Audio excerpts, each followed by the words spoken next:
Dieu vous bénisse. J'aimerais que nous lisions dans la première épître de Jean, au chapitre 1er. Première épître de Jean, chapitre 1er, nous lirons du 5e verset jusqu'à la fin de ce chapitre et nous lirons les 2 premiers versets du chapitre 2. La nouvelle que nous avons apprise de lui et que nous vous annonçons, c'est que Dieu est lumière et qu'il n'y a point en... Si nous disons que nous sommes en communion avec lui et que nous marchons dans les ténèbres, nous mentons et nous ne pratiquons pas la vérité. Mais si nous marchons dans la lumière, comme il est lui-même dans la lumière, nous sommes mutuellement en communion et le sang de Jésus, son Fils, nous purifie de tout péché. Si nous disons que nous n'avons pas de péché, nous nous séduisons nous-mêmes et la vérité n'est point en nous. Si nous confessons nos péchés, il est fidèle et juste pour nous les pardonner et pour nous purifier de toute iniquité. Si nous disons que nous n'avons pas péché, nous le faisons menteur et sa parole n'est point en nous. Mes petits enfants, je vous écris ces choses afin que vous ne péchiez point. Et si quelqu'un a péché, nous avons un avocat auprès du Père, Jésus-Christ le juste. Il est lui-même une victime expiatoire pour nos péchés, mais aussi pour ceux du monde entier. Nous voulons intituler notre enseignement « La marche dans la lumière ». La Bible dit « La nouvelle que nous avons apprise de lui et que nous vous annonçons, c'est que Dieu est lumière. Il n'y a point en lui de ténèbres. Si nous disons que nous sommes en communion avec lui et que nous marchons dans les ténèbres, nous mentons. Mais si nous marchons dans la lumière, comme il est lui-même dans la lumière, nous sommes mutuellement en communion et le sang de Jésus nous purifie de tout péché. » J'aimerais, pour une meilleure compréhension de ce texte, passer à un cas pratique que nous trouvons dans le 2e livre des Chroniques au chapitre 34. La marche dans la lumière. 2 Chroniques 34, nous allons lire rapidement le 7 premiers versets et nous commencerons notre étude par là. La Bible dit ceci: Josias avait 8 ans lorsqu'il devint roi et il régna 30 ans à Jérusalem. 2 Chroniques chapitre 34, à partir du premier verset. Il fit ce qui est droit aux yeux de l'Éternel, et il marcha dans les voies de David son père. Il ne s'en détourna ni à droite ni à gauche. La 8e année de son règne, comme il était encore jeune, il commença à rechercher les dieux de David son père. Et la 12e année, il commença à purifier Juda et Jérusalem de hauts lieux, des idoles, des images taillées et des images en fonte. On renversa devant lui les autels de Baal et il abattit le statut consacré au soleil qui était dessus. Il brisa les autels, les images taillées et les images en fonte et les réduisit en poussière. Et il répandit la poussière sur les sépulcres de ceux qui leur avaient sacrifié. Et il brûla les ossements des prêtres sur leurs autels. C'est ainsi qu'il purifia Juda et Jérusalem. Dans les villes de Manassé, d'Éphraïm, de Siméon et même de Nephtali, partout au milieu de leurs ruines, il renversa les autels, il mit en pièces les idoles et les images taillées et les réduisit en poussière. Et il abattit toutes les statues consacrées au soleil dans tous les pays d'Israël. Puis il retourna à Jérusalem. L'exemple de ce jeune roi nous instruit. La Bible dit que Josias avait 8 ans lorsqu'il devint roi. Je ne sais pas expliquer comment un roi peut commencer à régner à l'âge de 8 ans. Il est quand même trop jeune pour pouvoir diriger. Mais lorsque nous prenons les textes, ce qui nous intéresse, ce n'est pas l'âge pendant lequel il est arrivé à la royauté, mais ce qui nous intéresse, c'est le comportement de ce jeune roi. La Bible dit qu'il fit ce qui est droit aux yeux de l'Éternel. La 8e année de son règne, il était encore jeune, il commença à rechercher le Dieu de David, son père. Il est arrivé à la royauté à l'âge de 8 ans. À la 8e année de son règne, il a commencé à rechercher le Dieu de son père. 8 plus 8, ça fait 16, n'est-ce pas? C'est-à-dire que ce jeune roi n'avait que 16 ans lorsqu'il a commencé à chercher Dieu. À 8 ans, il était sur le trône. J'aimerais que nous puissions tirer une leçon de cet enseignement. Cet homme était déjà roi à 8 ans. Il y en a beaucoup dans les églises. Ils ont accepté le Seigneur. Ils ont pris une décision de venir au Seigneur. Et même il y en a qui sont dans les églises, non pas parce qu'ils ont pris une décision pour le Seigneur, mais parce qu'ils ont pris une décision pour prier. Je crois que ce sont des choses différentes, n'est-ce pas? Il y en a qui viennent à l'église juste pour prier. Comme on dit communément, j'ai commencé à prier. C'est très bien, il faut commencer à prier. Quand on a été habitué à certaines pratiques magico-fétichistes, on a été habitué à chercher la protection dans certaines puissances de ce monde. Et quand il arrive que ça ne marche plus, comme le diable réclame toujours davantage, alors à ce moment-là, on se tourne vers la prière. On dit, je commence à prier. Mais on n'a pas accepté le Seigneur, on commence seulement à prier. Il y a des frères, il y a des sœurs, je ne sais même pas s'il faut les appeler frères et sœurs. Disons plutôt qu'il y a des hommes et des femmes qui sont dans les églises, qui sont venus prier. Josias, à 8 ans, il était déjà sur le trône. Mais la Bible dit qu'à la 8e année de son règne, étant encore jeune, il a commencé à rechercher les dieux de David, son père. Là, il y a eu dans le chef de cet homme la prise de conscience. La prise de conscience de la recherche de Dieu. C'est merveilleux qu'à cet âge-là, quelqu'un commence à chercher Dieu à l'âge de 16 ans. Il y a des hommes déjà croulant d'ailleurs, 50 ans, 60 ans. Ils estiment qu'ils sont trop jeunes pour servir Dieu. Ils attendent encore. À 50 ans, vous continuez à attendre. À 60 ans, vous continuez à attendre. C'est ainsi que vous trouverez un homme de 55 ans, de 60 ans, qui épouse une fille de 17 ans. Il trouve que c'est normal, parce qu'il a les moyens.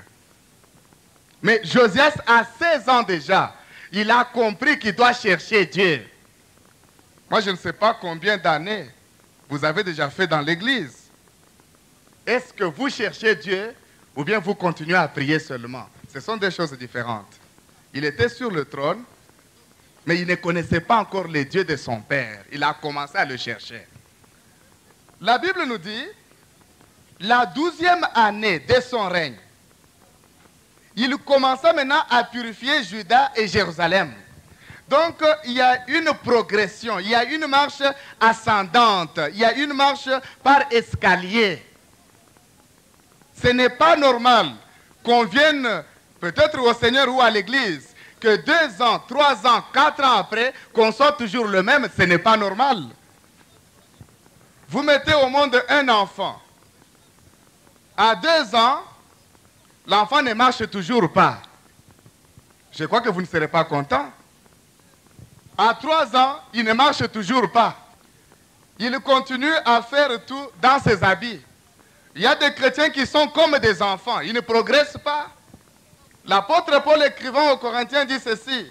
Lorsque j'étais enfant, j'ai raisonné comme un enfant.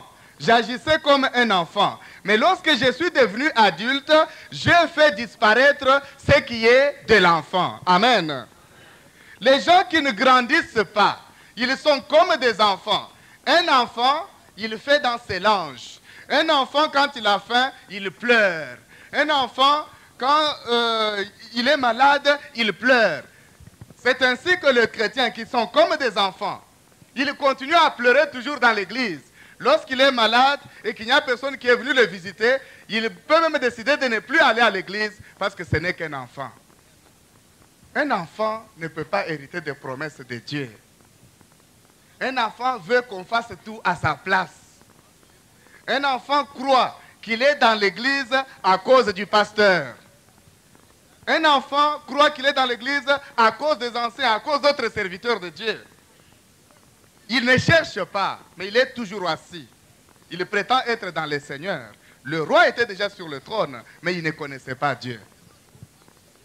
Vous pouvez être dans l'église sans connaître Dieu.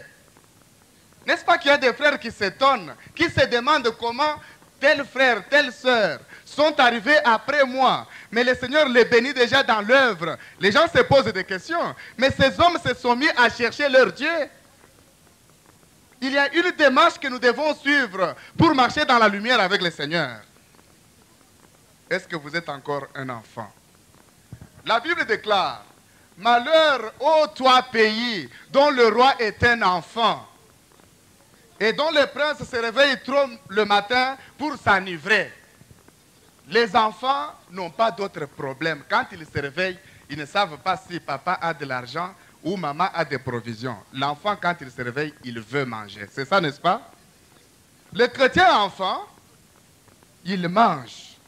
Même quand on décrète un jeûne solennel, ils ne peuvent pas jeûner. Ce sont des enfants. Ils sont comme Ésaü, à cause d'un plat de potage, ils ont vendu le droit d'aînesse. Ce sont des enfants. La Bible dit encore: aussi longtemps que l'héritier est enfant, il ne diffère en rien d'un esclave, bien qu'il soit le maître de tout. Mon frère, tant que tu vas demeurer enfant, même les bénédictions que Dieu a en réserve pour toi, il ne te les donnera pas parce que tu es un enfant, tu ne sauras pas les gérer. Il y a des personnes à qui Dieu ne donne pas l'argent, et je vais vous dire pourquoi. Certaines personnes, quand ils sont encore chômeurs, vous me suivez bien? Jeunes, cherchent la face de Dieu et prient. Et frère, intercédez, supportez-moi, soutenez-moi dans la prière. Il est tout le temps à l'église, à toutes les études bibliques, il est là. À la réunion de vendredi de prière, il est là. Dans n'importe quelle organisation de l'église, il est présent. Les dimanches, il est là. Mais dès qu'il a un peu de moyens, il commence à parler en français. Vous le rencontrez sur la route. Vous lui demandez: mais frère, on ne te voit plus? Il dit: où est-ce que vous voulez me voir? Mais tu ne viens plus à l'église? Est-ce que vous croyez que pour prier, il faut seulement venir dans votre église? C'est un enfant. Il n'a pas su gérer les bénédictions que Dieu lui a confiées. Et c'est pour cette raison que Dieu, généralement, use de beaucoup de patience avant d'arriver à donner certaines choses à certaines personnes. Vous savez qu'il y a des gens, comme on dit, les gens qui sont devenus riches sans cause. Les juristes parlent de l'enrichissement sans cause. Ces gens-là, si vous remarquez leur comportement, c'est un comportement de parvenu, un comportement d'un homme déréglé. Excusez-moi de donner cet exemple. Lorsque vous arrivez en Bujimaï ou à Chikapa, vous trouvez quelqu'un qui le matin, il était littéralement pauvre. Il n'avait même pas 2000 zéros dans la poche. Vous me suivez bien? Il va creuser le diamant. Le soir, il ramasse une pierre. Le soir, il a 15 millions. Le comportement de cette personne va changer car c'est une personne qui n'a pas été préparée à gérer. Résultat, sur les 15 millions, il prend 1 million, il achète les habits. Ça, c'est la première chose. La deuxième chose, il lui reste 14, le 14, 13, il achète une voiture hautement cylindrée et avec le 1 million, il va faire la guindaille. Et entre-temps, cette voiture est parquée derrière une case, il n'y a même pas de garage. Ça, c'est le comportement de quelqu'un qui n'a pas été préparé. Et nous avons des hommes comme ça dans l'église de Dieu. Ils ont dit qu'ils ont accepté le Seigneur, mais ils ne recherchent pas la face de Dieu continuellement. Les enseignements que nous vous donnons vous préparent à marcher avec votre Dieu. Mais il importe que chacun de vous cherche la face de Dieu et mette ses enseignements en pratique pour sa croissance. Alors celui qui est un enfant, il veut qu'on fasse tout à sa place. Même quand il est malade, la première chose, c'est commencer à se lamenter. Les enfants croient que quand on est chrétien, on ne peut plus avoir de problèmes. Il y en a qui vous disent: mais je ne comprends plus rien. Même quand j'étais païen, mais les choses marchaient encore. Depuis que je suis dans vos histoires là, entre guillemets dit, dans vos histoires, ça devient nos histoires. Ce n'est plus son problème parce qu'il ne connaît pas Dieu. Alors Josias, à 16 ans, il cherchait. Pourquoi nous constatons un phénomène d'errance au milieu des enfants de Dieu? Aujourd'hui, il est à la borne. Demain, il est quelque part. Le lendemain, dans un groupe. Le surlendemain, non, j'ai trouvé quelqu'un. Vraiment, non, c'est formidable. J'ai rencontré un prophète. Celui-là, dès que vous entrez seulement, il vous dit tout ce que vous avez fait. Mais frère, le véritable prophète, c'est votre propre cœur. Votre cœur est témoin des choses que vous faites. Et quand vous écoutez la parole de Dieu, la parole rend témoignage de ce que vous êtes. Je n'ai pas besoin d'un prophète pour qu'il me dise quoi que ce soit. Je n'ai pas besoin que quelqu'un me prédise l'avenir. Je sais une chose, je marche avec Dieu. Qu'il y ait des problèmes, qu'il y ait des difficultés, si Dieu est pour moi, qui sera contre moi?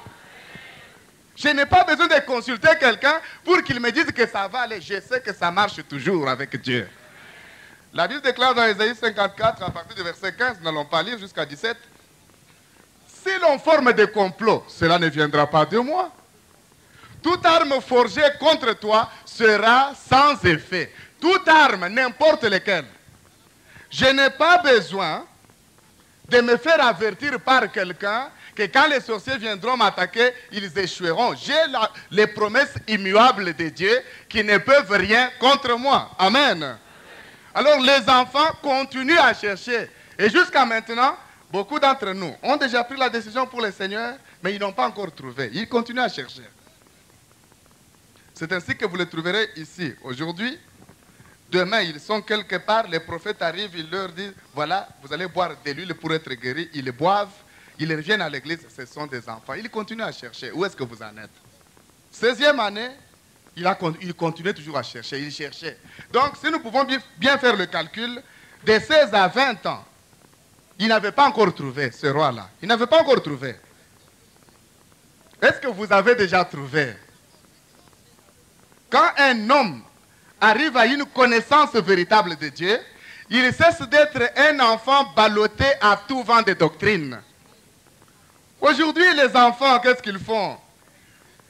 Ils ont reçu le Seigneur, ils marchent avec le Seigneur, ils vont quelque part, on leur lit un verset, dit, votre baptême là n'est pas vrai. Vous savez, le vrai baptême, c'est seulement le baptême au nom de Jésus seul. Tout ce que vous avez reçu là, lisez ici.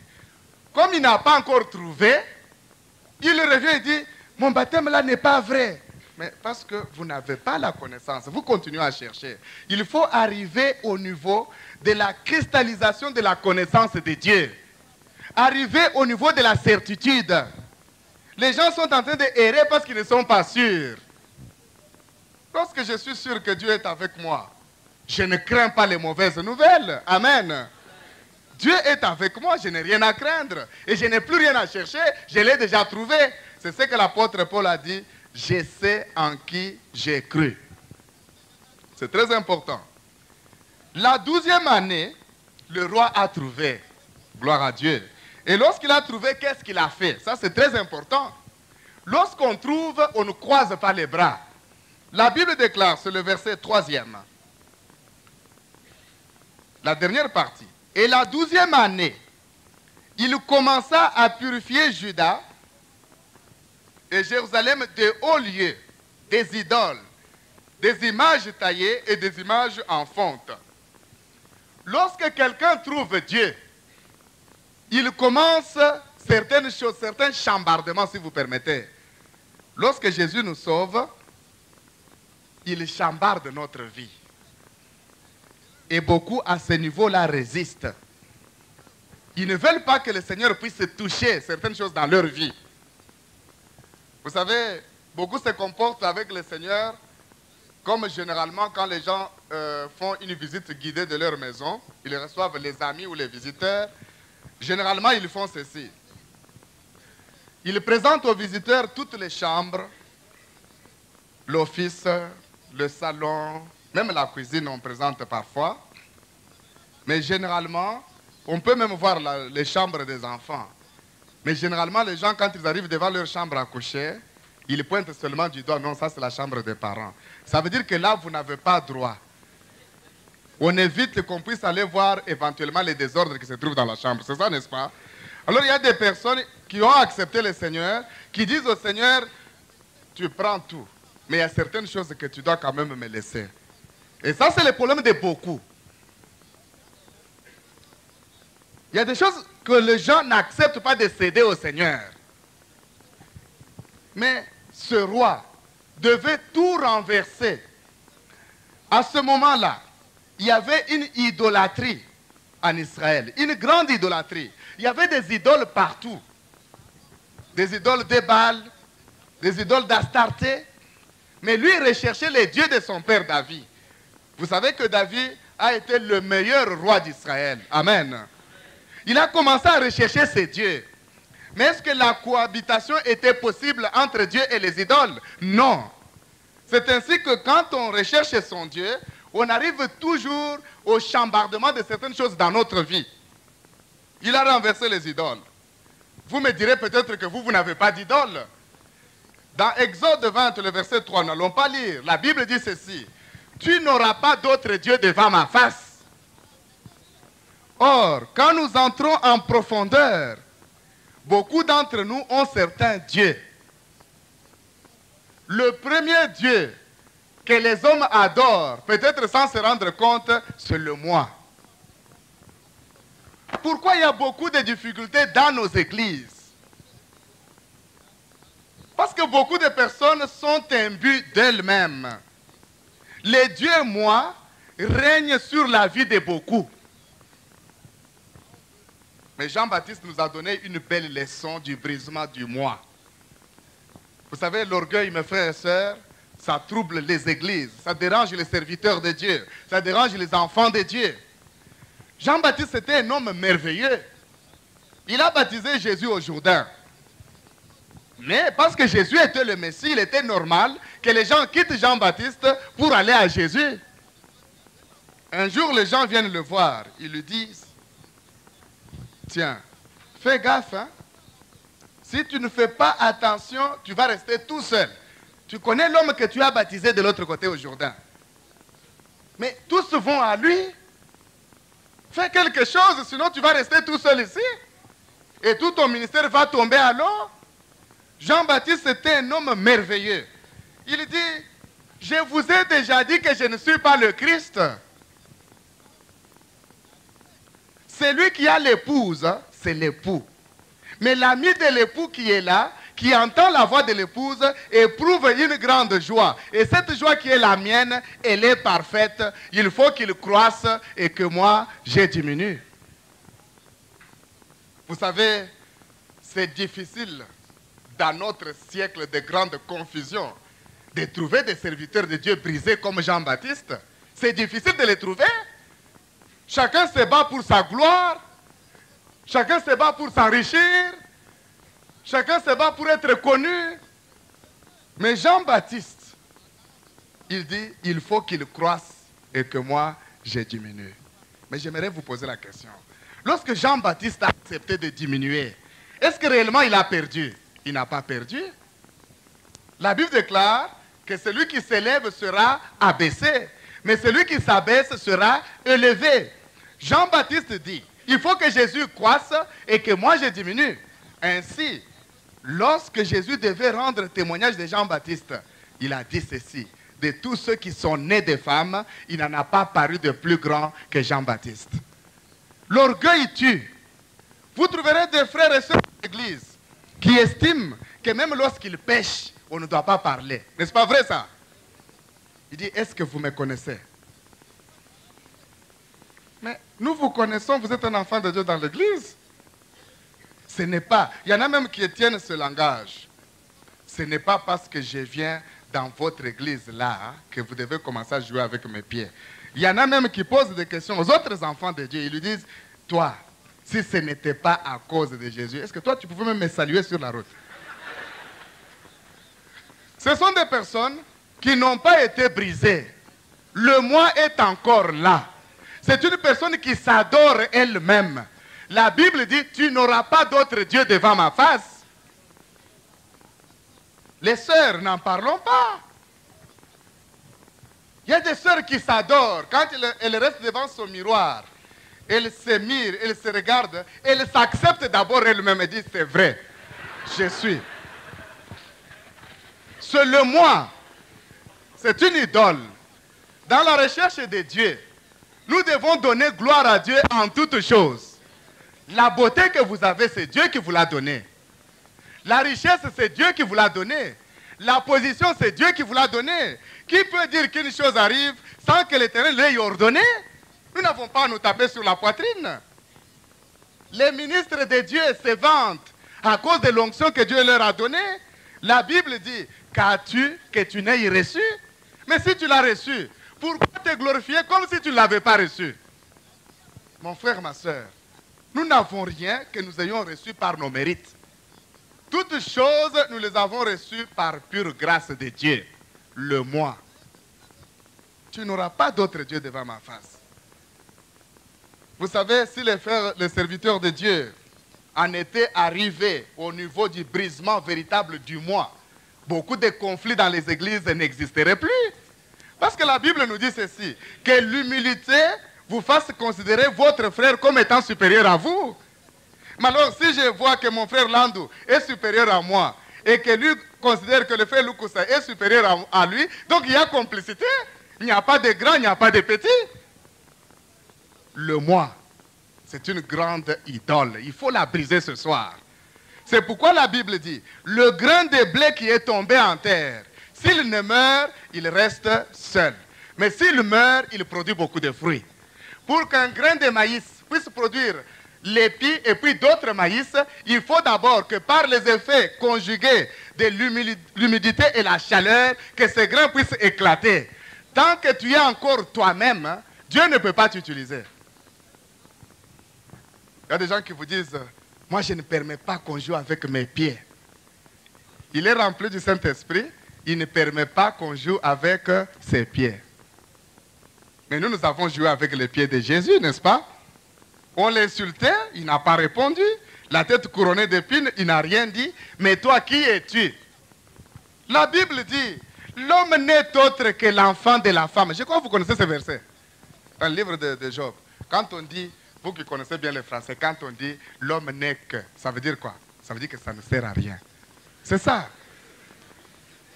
Oui, c'est ça. L'homme n'est que l'enfant de la femme. Ça veut dire qu'un enfant de la femme, c'est rien. Alors, je crois qu'au milieu de nous tous ici, nous sommes des enfants de la femme, n'est-ce pas? Mais alors, nous devons nous glorifier en vertu de quoi?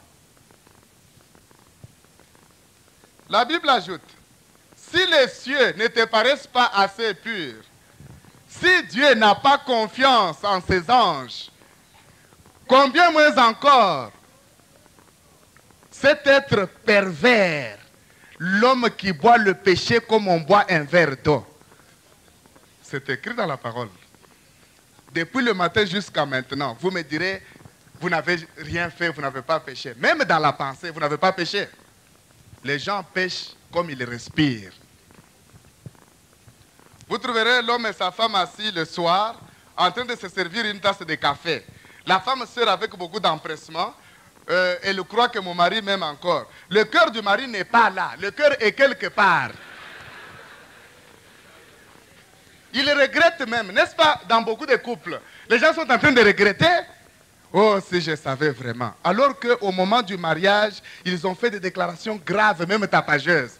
Maintenant, quelques années seulement après, ils disent, oh, si je savais.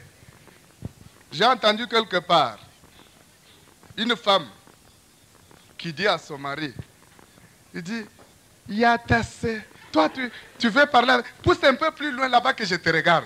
Voilà ce qu'il y a dans le cœur de l'homme. D'autres ne disent pas cela, mais dans leur cœur, ils ont du mépris pour leur mari, ils ont du mépris pour leur femme. Du matin au soir, l'homme ne fait que pécher. Alors qui est l'homme pour que tu tiennes compte de lui? Le Dieu, moi. Moi. Moi. Beaucoup de problèmes n'existeraient pas si les serviteurs de Dieu, les pasteurs, les anciens de l'église, les évangélistes étaient des hommes brisés, les chrétiens tout court, beaucoup de problèmes n'existeraient pas. Personne ne supporte personne. Chacun croit être quelque chose. Chacun veut... Mais chacun a un ministère qui porte son nom. Et les gens disent ceci, il travaille dans mon ministère, dans son ministère à lui. Et le peuple de Dieu voit tout ça, il est content, il crie Amen. Le moi, tu n'auras pas d'autre Dieu devant ma face. Sans parler de Dieu des dénominations. Beaucoup de ismes dans le christianisme. Ce sont des dieux. Les gens se battent tout simplement pour les dénominations. Et beaucoup ne comprennent même pas ce que c'est que l'Église. L'Église, c'est quoi? Il y en a beaucoup qui ne comprennent pas. Il a commencé à chercher Dieu. Il fallait renverser toutes les idoles. Il a brisé les statues. Il a même déterré les os de certains prêtres qui avaient sacrifié. Vous savez, mes frères, quand on veut servir Dieu, il faut entrer en profondeur. Vous voulez être en communion avec Dieu, entrez en profondeur. Vous devez vous faire violence vous-même. Ne vous prenez pas en pitié, ne vous ménagez pas. Il y a les gens qui veulent être chrétiens en se ménageant. Le royaume de Dieu, ce n'est pas pour les faibles. Le royaume de Dieu, c'est pour des gens forts. Les gens qui savent dire non au péché en face. Et ce n'est pas toujours facile. Joseph, c'était un brave. Gloire à Dieu. En Égypte, Joseph, c'était un brave. Face à face avec la femme de Potiphar. Pas loin, dans la maison, face à face. Il y a beaucoup, quand ils sont en mission, ils vous disent non, pasteur, il faut comprendre, les femmes de Kisangani sont autrement. Non. Non. Ou vous connaissez Dieu, ou vous ne le connaissez pas. Joseph face à face avec la femme de Potiphar. La femme de Potiphar lui dit, prends-moi. Et la Bible dit qu'elle a continué à déranger Joseph plusieurs jours. Vous savez, il y a des gens qui ne pêchent pas, non pas parce qu'ils n'aiment pas pécher, mais parce qu'ils n'ont pas l'occasion de pécher. S'il y en a beaucoup ici, ils n'ont pas seulement l'occasion.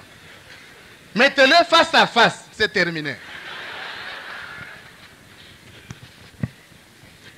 Vous savez, il y a des jeunes gens qui ne commettent pas l'adultère, non pas parce qu'ils n'aiment pas commettre l'adultère, mais soit parce qu'ils n'ont pas de moyens, soit parce qu'ils n'ont pas le courage d'aborder les femmes. Les gens timides, parfois ils ne commettent pas l'adultère, ce n'est pas parce qu'ils sont délivrés, mais ils se meurent en eux-mêmes, mais n'ont pas le courage de parler. Alors, il y a des gens comme ça. Il faut se faire violence. Joseph, c'était un brave. Face à face. Que chacun fasse un examen de conscience. Pas à l'église. À l'église, ici, nous chantons des cantiques, c'est très bon. La vie chrétienne véritable, ce n'est pas ici à l'église. À l'église, nous venons adorer Dieu et chanter des cantiques. Les païens viennent aussi chanter des cantiques. La vraie vie chrétienne commence quand nous sortons. Si vous avez laissé votre maison vide, sans nourriture, sans farine, sans huile, ce n'est pas ici que vous allez sentir ça. C'est quand vous allez sortir, vous vous rendez compte qu'à la maison là-bas, il n'y a pas de farine. C'est ça la vie chrétienne, c'est par là qu'elle commence. On ne peut pas dire qu'on est chrétien quand tout va comme sur des roulettes. On est chrétien quand les choses ne marchent plus, alors on voit si vraiment on a accepté le Seigneur. Joseph se retrouve face à face. La femme lui dit, prends-moi. Joseph lui dit, je ne te prends pas. Plusieurs jours comme ça. Finalement, la femme insiste. Joseph dit à la femme, non, dans cette maison, il n'y a rien que mon maître m'ait interdit. Si ce n'est toi parce que tu es sa femme, comment commettrais-je un grand crime en péchant contre mon Dieu? Raisonnons, frères et sœurs. Joseph seul à seul avec la femme. C'est plus facile, je dirais, c'est plus difficile à un homme d'aborder une femme. Mais quand c'est la femme qui a abordé, est-ce qu'il y a encore des problèmes? Et la femme devait être assez intelligente pour savoir couvrir cette affaire-là. Et je dirais quand même que la femme de Potiphar, un grand officier, ce n'était pas n'importe quelle femme. Mettez-vous à la place de Joseph. Qu'est-ce que vous alliez faire? Joseph a dit non. Que chacun fasse un examen de conscience. Tu dis que tu marches avec Dieu, mais devant le péché, comment tu réagis? Il y a beaucoup qui se laissent prendre dans le piège du diable. Chaque fois qu'il y a la tentation du péché, vous savez, le diable est spécialiste en versets. Il peut vous donner un verset mal à propos pour que vous tombiez dans le péché. Dès que vous êtes face à face avec le péché, le diable vous dit, ce n'est pas grave. N'est-ce pas, nous avons lu dans la Bible que si nous disons que nous n'avons pas péché, nous sommes menteurs. Ça veut dire que tout le monde pêche. Et puis il y a un autre verset qui dit, si nous confessons nos péchés, il est juste et fidèle pour nous les pardonner. Donc une fois n'est pas coutume. Ça, ce sont des versets. Quand vous êtes devant la tentation, un tel verset, dites-vous bien qu'il vient du diable. Mais voilà un verset qui peut venir du Saint-Esprit dans de telles circonstances. Vous êtes tenté, en vous, il y a une formulation de l'Esprit qui vous dit, vous n'avez pas encore résisté jusqu'au sang en luttant contre le péché. Vous dites Amen, ça vient du Seigneur. Parce que le Seigneur ne peut pas nous conduire dans le péché. Le moi, il est plein dans beaucoup d'hommes. Le moi empêche l'éclosion de la gloire de Dieu. Je l'ai déjà dit ici, je crois, plusieurs fois. Le moi, c'était là le péché du diable. Qu'est-ce qu'il a dit? Lisons rapidement ce texte dans Ésaïe chapitre 14. Mon frère, si votre moi est gros, déposez-le au pied de la croix ce soir. Ésaïe chapitre 14. Nous lirons du verset 12e au verset 15e. Te voilà tombé du ciel, astre brillant, fils de l'aurore. Tu es abattu à terre, toi le vainqueur de nations. Tu disais en ton cœur, je monterai au ciel. Je leverai mon trône au-dessus des étoiles de Dieu. Je m'assierai sur la montagne de l'assemblée, à l'extrémité du septentrion. Je monterai sur le sommet des nues. Je serai semblable au Très-Haut. Mais tu as été précipité dans le séjour des morts, dans les profondeurs de la fosse. Amen. Le moi, il dit, je monterai au ciel. Je lèverai mon trône. Je m'assierai sur la montagne.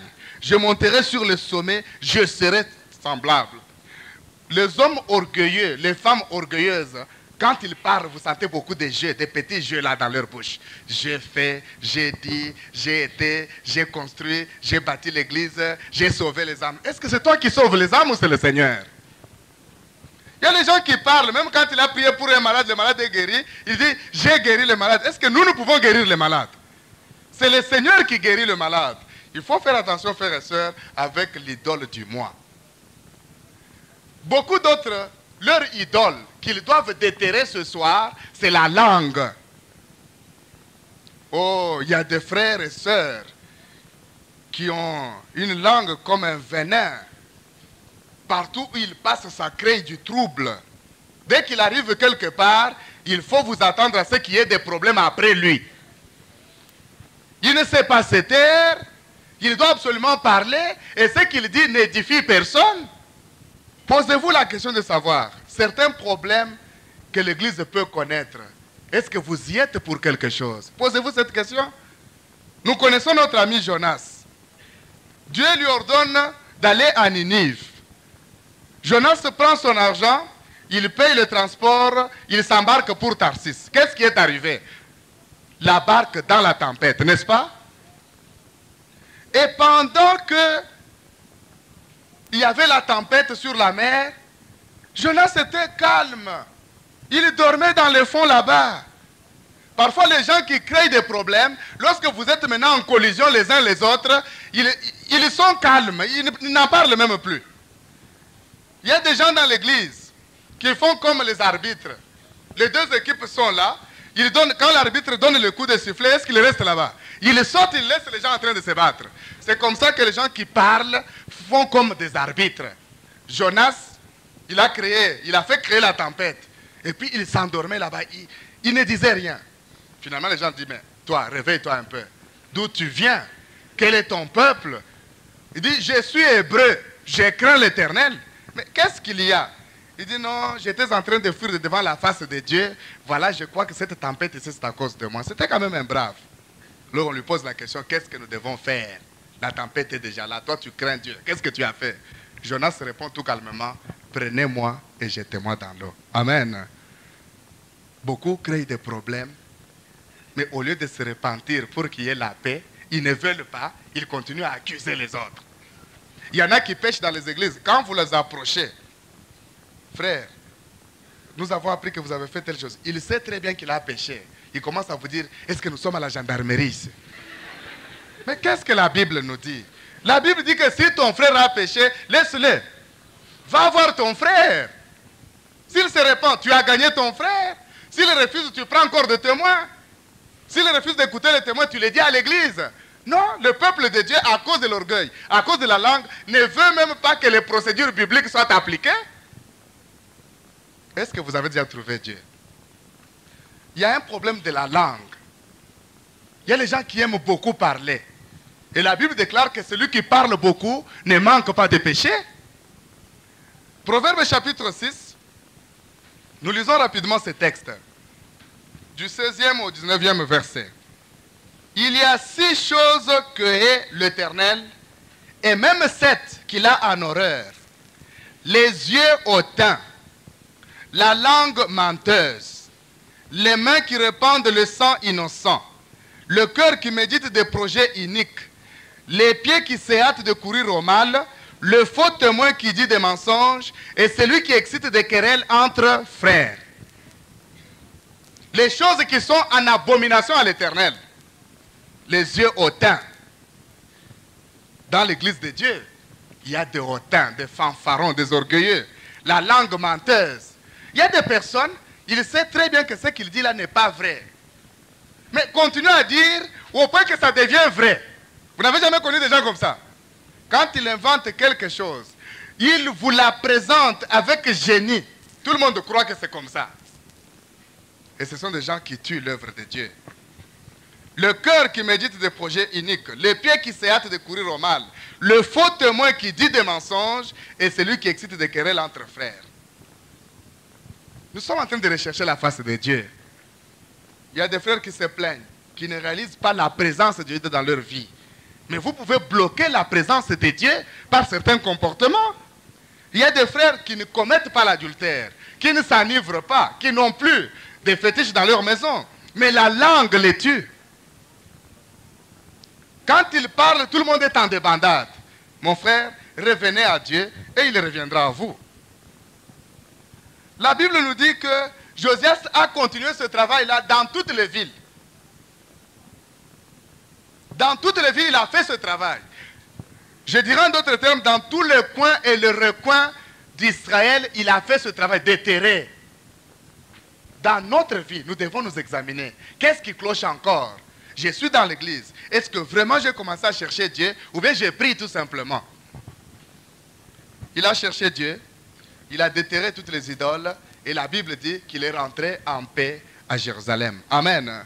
Vous savez mon frère, pour que vous puissiez expérimenter la paix véritable avec Dieu, il faut régler toutes ces questions-là des péchés, de ceci, de cela. Alors vous sentirez une paix profonde. Et vous, chaque fois qu'on vous dit, allons à l'église, vous sentez la joie. Selon que David a dit, je suis dans la joie quand on me dit, allons dans la maison de l'Éternel. Mais quand vous avez toujours des péchés enfouis dans votre cœur, vous ne serez jamais en paix, même dans l'église. Parce que la Bible déclare que le pécheur ne résiste pas dans l'assemblée des justes. Et chaque fois qu'on va prêcher la parole, vous serez touché. Vous risquez de commencer à haïr le prédicateur parce que vous avez un problème. Réglez toutes ces questions-là avec Dieu et vous aurez la paix.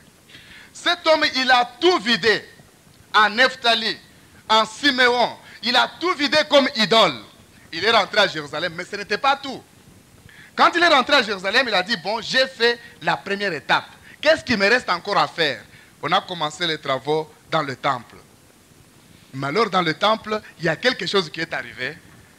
Pendant qu'on avait ramassé de l'argent en dessous des débris du temple, le sacrificateur Ilkija a trouvé quelque chose. Et quelle était cette chose-là?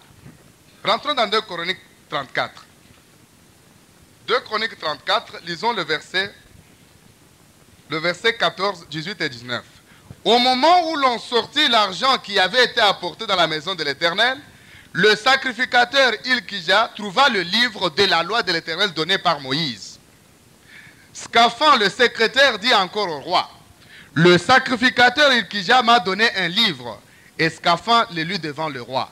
Lorsque le roi entendit les paroles de la loi, il déchira ses vêtements. Et le roi donna cet ordre à Ilkija et à Kikam, fils de Scaphan, à Abdon, fils de Miché, et les autres: allez consulter l'Éternel pour moi et pour ceux qui restent en Israël et en Juda au sujet des paroles de ce livre qu'on a trouvé. Amen. La Bible dit que la foi vient de ce qu'on entend, et ce qu'on entend, c'est la parole de Christ. Après avoir fait ce travail, il a commencé à chercher Dieu. Lorsqu'il a trouvé Dieu, il a compris qu'il devait se purifier, abandonner certains péchés. Et après le travail de purification, il a compris qu'il y avait quelque chose encore à faire. Quelle était cette chose? Il a eu le livre de la loi. On a lu le livre devant tout le monde. Le roi qui avait commencé une action de purification, quand il a entendu les paroles du livre de la loi, la Bible déclare que le roi déchira ses vêtements. Pourquoi? Parce qu'il s'était rendu compte qu'en dépit de tout ce qu'ils avaient fait, ils ont marché dans beaucoup de transgressions devant le Seigneur. Un enfant de Dieu véritable doit savoir lire la parole de Dieu. L'homme ne vivra pas de pain seulement, mais de toute parole qui sort de la bouche de Dieu. Vous n'aurez pas la paix, vous ne garderez pas une communion véritable avec Dieu sans la connaissance de sa parole. La croissance spirituelle dépend de notre sanctification et de notre marche dans la parole de Dieu. Il y a des chrétiens au milieu de nous qui sont spirituellement quachorcorés. C'est ainsi qu'ils ne peuvent pas résister devant le vent de la persécution. Ils ne peuvent pas résister devant le péché. Un enfant qui ne mange pas bien, il manque de vitamines, il est quachorcoré. Et lorsque les épidémies arrivent, c'est souvent les gens qui ne mangent pas bien, qui sont contaminés, qui sont attaqués par les épidémies. Je crois que c'est vrai ce que j'ai dit. Mais alors un chrétien quachorcoré, il ne connaît pas la parole de Dieu. Lorsqu'il y a la tempête, comment il va résister? La recherche de Dieu implique que nous puissions nous abandonner totalement. Mes frères et sœurs, dans la marche de la parole de Dieu, il y a des choses qui ne nous plaisent pas. C'est ça le problème. Il y a des choses que nous ne voulons pas abandonner. Ne cherchons pas de justification. Quand quelqu'un ne veut pas abandonner quelque chose, il veut bien vous poser la question: est-ce que vous croyez que où est le mal? Est-ce qu'il y a des mal? Tout simplement parce qu'il ne veut pas accepter la pensée de Dieu. Le roi a prouvé que sa recherche de Dieu était sincère. Lorsqu'on a lu le livre de la loi, le roi a déchiré ses vêtements. Ce soir, nous n'allons pas déchirer nos vêtements. Nous allons déchirer nos cœurs devant Dieu. S'il y a quelque chose qui m'a toujours empêché d'être en communion avec mon Dieu, que j'abandonne cette chose-là. Ne dis pas c'est difficile. Ne dis pas c'est impossible. Si tu veux aujourd'hui, tu verras la gloire de Dieu. Il n'y a rien qui soit impossible à Dieu. Si tu veux une délivrance véritable, le Seigneur va opérer cette délivrance. Tu auras la joie, tu auras la paix. Et quand on dit allons dans la maison de l'Éternel, ça sera encore une grande joie pour toi. Amen. Le roi a dit: consultez l'Éternel pour moi et pour ceux qui restent encore en Israël. Donc le roi avait un souci. Qu'est-ce qui reste encore? Dans la recherche de Dieu, nous ne devons pas nous considérer satisfaits. L'apôtre Paul déclare: je fais une chose, oubliant ce qui est en arrière, je me porte vers ce qui est en avant et je cours vers les buts. D'ailleurs, j'aimerais vous dire, plus un homme se sanctifie, plus il se rend compte qu'il a besoin de se sanctifier. Plus on s'approche de la présence de Dieu, plus on se rend compte qu'on ne vaut absolument rien. Ça va m'étonner qu'un homme vraiment en communion avec Dieu soit orgueilleux. Ce n'est pas possible. Plus on s'approche de Dieu, plus on se rend compte que Dieu est infiniment grand et que nous sommes infiniment petits. Nous ne pouvons pas parler. Ça m'étonne qu'aujourd'hui, même les jeunes deviennent un sujet d'orgueil. Lorsque les gens jeûnent aujourd'hui, il faut que tout le monde sache que, vous savez, ces frères-là, parfois il fait 40 jours. Hein? Est-ce que c'est un sujet d'orgueil? Les gens se tapent sur la poitrine. Les jeûnes, 40 jours, 30 jours, 120, ce n'est pas un record concurrentiel? Qu'est-ce que la Bible dit au sujet des jeûnes? Lorsque tu jeûnes, parfume-toi le visage. Il ne faut pas prendre un air triste pour que tu sois admiré des hommes. Vous trouvez des gens, quand ils jeûnent là, il prend une mine grave. Alors il marche lentement avec la tête comme ça pour montrer qu'il est très sain. Mais c'est grave ça. Le jeûne, c'est quelque chose que nous faisons nous-mêmes avec notre Dieu pour chercher sa face. Le jeûne signifie que nous nous humilions devant Dieu. Alors si je m'humilie devant Dieu, je n'ai pas besoin de faire savoir à tout le monde que je jeûne autant de fois. Cherchez Dieu. Nous continuerons cet enseignement la semaine prochaine, le mercredi. Mais la Bible nous dit, cherchez l'Éternel pendant qu'il se trouve. Invoquez-le tandis qu'il est prêt. Que le méchant abandonne sa voie. Que l'homme d'iniquité abandonne ses pensées. Qu'il retourne à l'Éternel, à notre Dieu qui ne se lasse point de pardonner. Baissons nos têtes dans la prière. J'aimerais que chacun puisse ouvrir sa bouche pendant ce court moment, qu'il dise quelque chose à son Dieu. La prise de conscience, mon frère. Tu as toujours marché, mais prends conscience et cherche la face de Dieu. Prions ensemble. Oui, Seigneur, notre Dieu, notre Père. Nous te remercions sincèrement et nous te bénissons ce soir. Oh Dieu, ta parole nous dit que Josias avait 8 ans lorsqu'il devint roi. Il fit ce qui est droit aux yeux de l'Éternel. La 8e année, il commença à rechercher les dieux de son père. Et la 12e année, il commença à purifier Juda et Jérusalem de hauts lieux. Des images taillées, des images enfantes. Il renversa les autels de Baal. Il déterra les ossements de prêtres. Et il retourna à Jérusalem dans la paix. Oh Dieu, nous sommes devant ta face ce soir. Oh Dieu, tu connais les problèmes de chacun de nous. Tu connais les choses qui sont enfouies dans le cœur. Mais par ta grâce, au moyen de ta parole, par la vertu du sang, ce soir, tu veux délivrer, tu veux libérer, tu veux sanctifier totalement. Tu as dit, tu n'auras pas d'autre Dieu devant ma face. Tu n'auras pas d'autre Dieu devant ma face. Tu n'auras pas d'autre Dieu devant ma face. Purifie, Seigneur, les pensées. Purifie la langue. Purifie nos vies. Délivre du péché, Seigneur. Délivre de tout lien dans le nom de Jésus ce soir. Libère tes enfants, car tu es venu libérer les captifs. La foi vient de ce qu'on entend. Ce qu'on entend vient de la parole de Christ. Mon frère et ma soeur, ça fait des années, tu pries, mais tu as encore beaucoup d'idoles dans ta vie. J'aimerais que nous prions ensemble en ce moment pour tous ceux qui réalisent qu'ils ont encore l'idole du moi. Qu'ils lèvent leurs mains, nous allons prier. C'est un signe d'humiliation devant le Seigneur. Merci. Que Dieu vous bénisse. Gloire à Dieu. Cette idole du moi qui fait souffrir beaucoup d'enfants de Dieu. Tenez-vous debout, vous qui avez levé vos mains. Le moi. Tu n'auras pas d'autre Dieu devant ma face. Dieu nous aime. Il nous aime de tout cœur. Le moi. Dans notre recherche de Dieu, que notre moi soit brisé. Comme je l'ai dit, nous continuerons cet enseignement la semaine prochaine. Mais dans l'entretemps, brisons cette première idole qui dérange beaucoup d'enfants de Dieu, des serviteurs de Dieu. Prions le Seigneur. Ô Dieu, notre Père, nous te bénissons et nous te rendons grâce.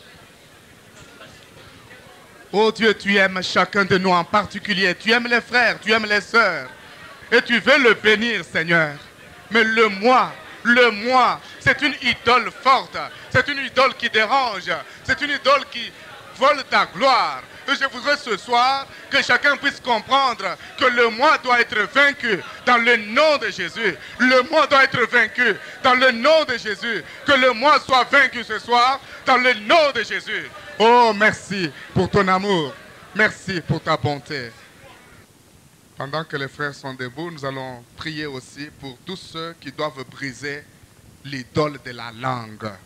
Qu'ils se tiennent aussi debout. La langue. Gloire au Seigneur. Que Dieu vous bénisse. L'idole de la langue. Nous recherchons Dieu. Nous voulons être en communion avec lui par le moyen de sa parole. La parole nous éclaire.